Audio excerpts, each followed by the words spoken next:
I was 34 years old when I met Elena, and I thought I knew everything about love. I'd been out since college, had 3 serious relationships behind me, owned my own apartment, and prided myself on being emotionally mature. Then she walked into the community center where I volunteered, laughing with the security guard like they were old friends, and something in my chest cracked open. Not in the good way, in the terrifying way. Because Elena didn't just see people, she loved them, all of them, openly, generously, without the walls I'd spent a lifetime building. Within 2 months, I was completely in love with her. Within 3, I was suffocating us both with my fear. This is the story of how her refusal to love small taught me that freedom and love aren't opposites. They're the same thing. And how I almost destroyed the best thing in my life before I learned that lesson. My last relationship ended because of a woman named Michelle. Not because anything happened, nothing did, but because my ex, Karen, had a close friendship with her that made my skin crawl. They texted constantly, had inside jokes, went to lunch without me. When I finally gave Karen an ultimatum, me or the friendship, she chose the friendship, said I was trying to control her, said she couldn't breathe. I spent a year in therapy after that, convinced Karen was the problem. My therapist, Dr. Rivera, had other ideas. Tell me about your parents' relationship, she said one session. They were married 40 years before my dad died, I said. Very traditional, very committed. And what did commitment look like in that house? I paused, the memory surfacing like something dredged from deep water. My mother, checking my father's pockets for receipts. My father, requiring a full itinerary whenever my mother left the house. Their love was a house with locks on every door and bars on every window, and I'd inherited the blueprints. When I met Elena at a volunteer orientation for LGBTQ plus youth mentorship, I wasn't looking for anyone. I was there because giving back felt safe, controlled. Elena was training to be a mentor too, and she knew half the room already. She hugged people, remembered names, asked about their lives with genuine curiosity. During the break, she sat next to me. First time volunteering, she asked, her smile easy and warm. Yeah, you? Third year. These kids saved my life once. Figure I owe them.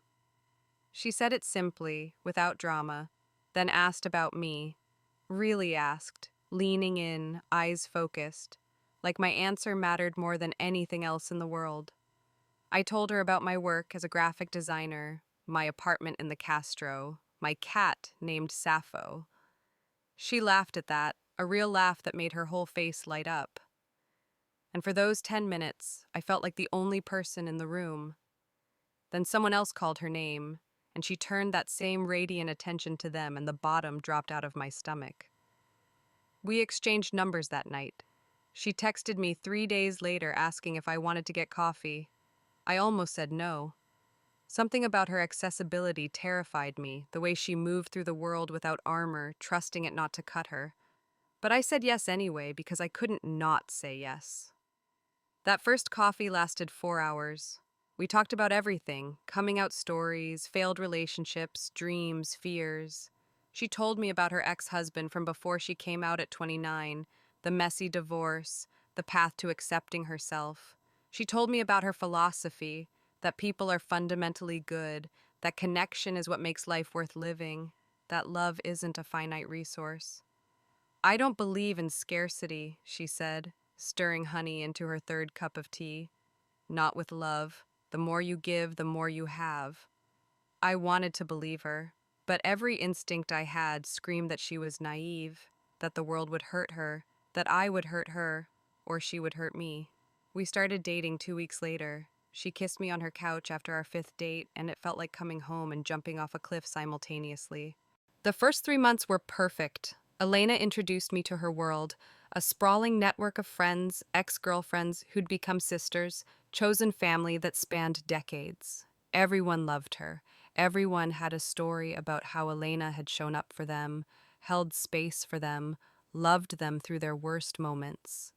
I tried to be cool about it, tried to be the mature, secure woman I thought I was. but the jealousy started as a whisper and grew into a scream. There was Sophia, her ex from 5 years ago, who still called her every Sunday. There was Marcus, a gay best friend who'd been in love with her when they were both still figuring themselves out. There was the bartender at her favorite spot who lit up when Elena walked in.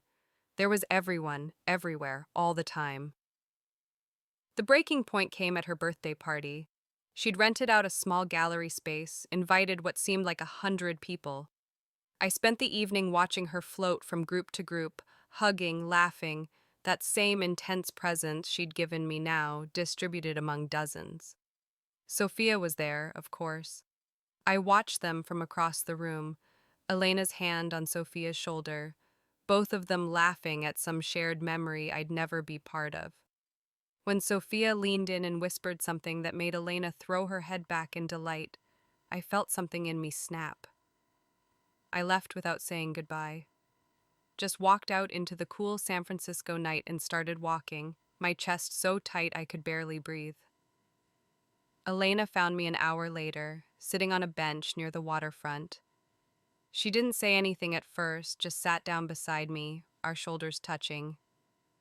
"I can't do this," I said finally. "Do what?" "Be one of many. I need to be. I need to matter more." She was quiet for a long moment. When she spoke, her voice was gentle but firm. "You do matter more. You're the person I come home to, the person I want to build a life with. But you're asking me to prove that by loving everyone else less, and I can't do that. I won't." "Why not?" My voice cracked. "Why can't I be enough?"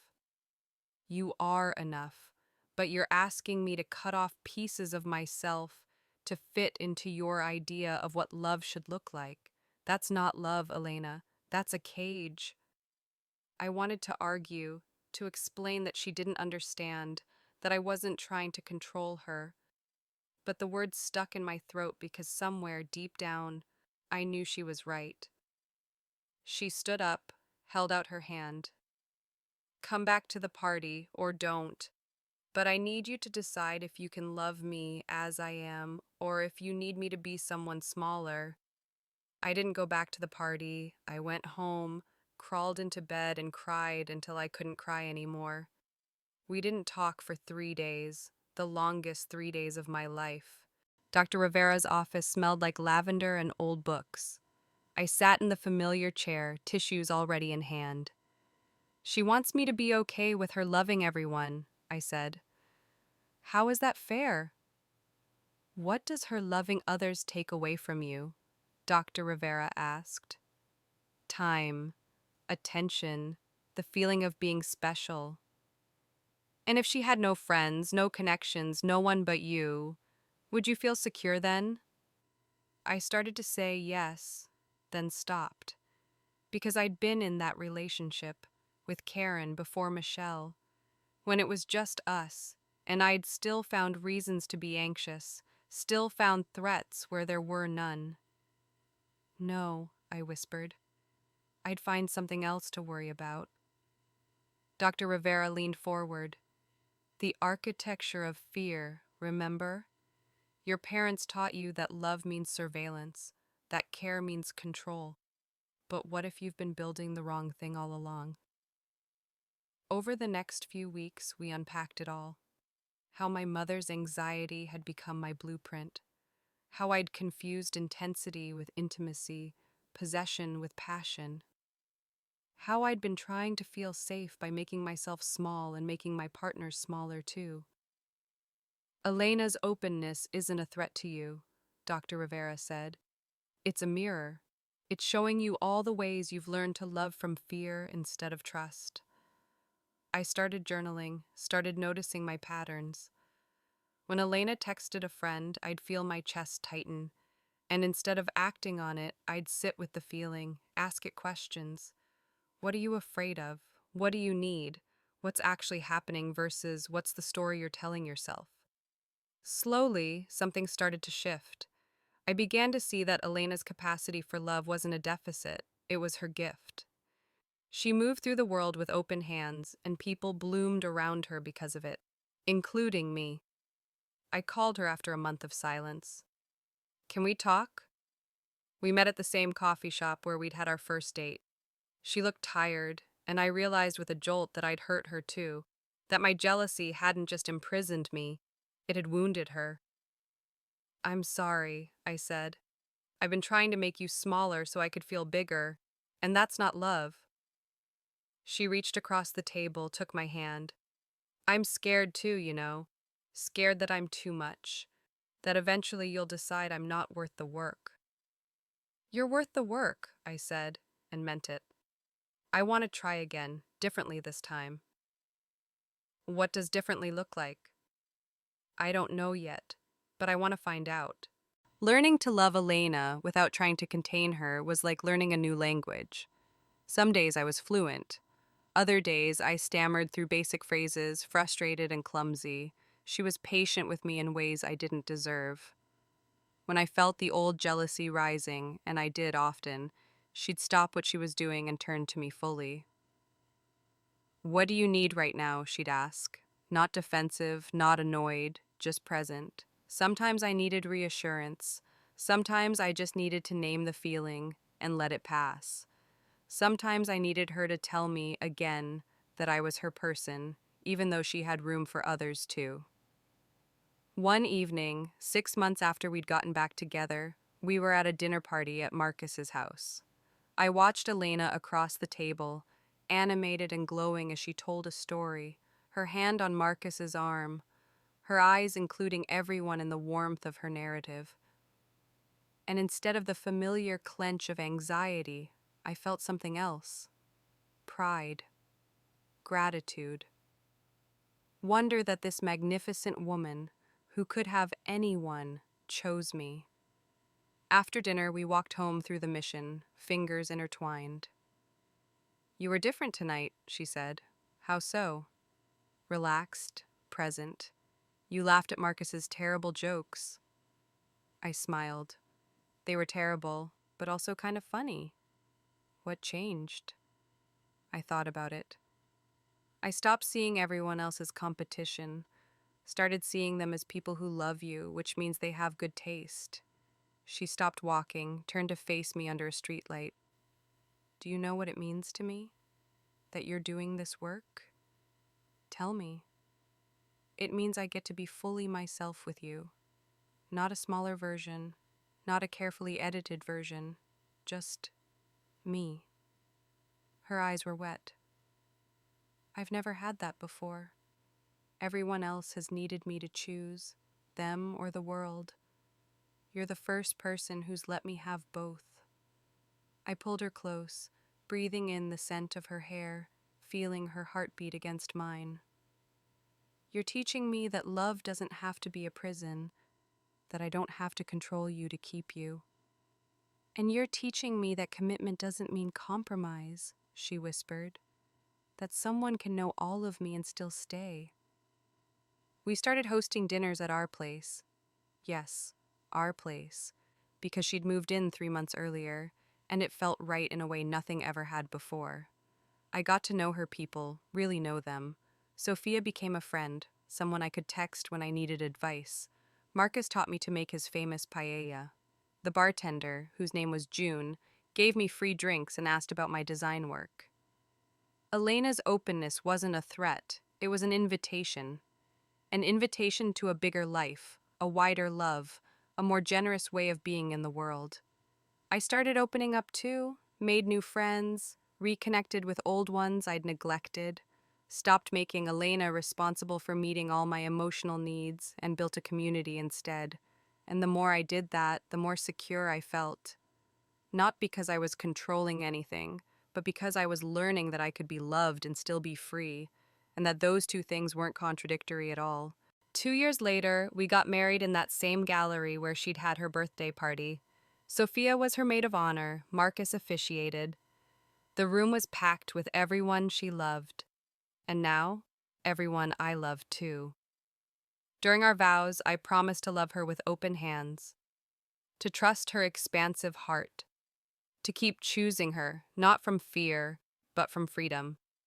She promised to be patient with my growing edges, to remind me as many times as I needed to hear it that her love for others didn't diminish her love for me, to keep showing me what freedom looks like.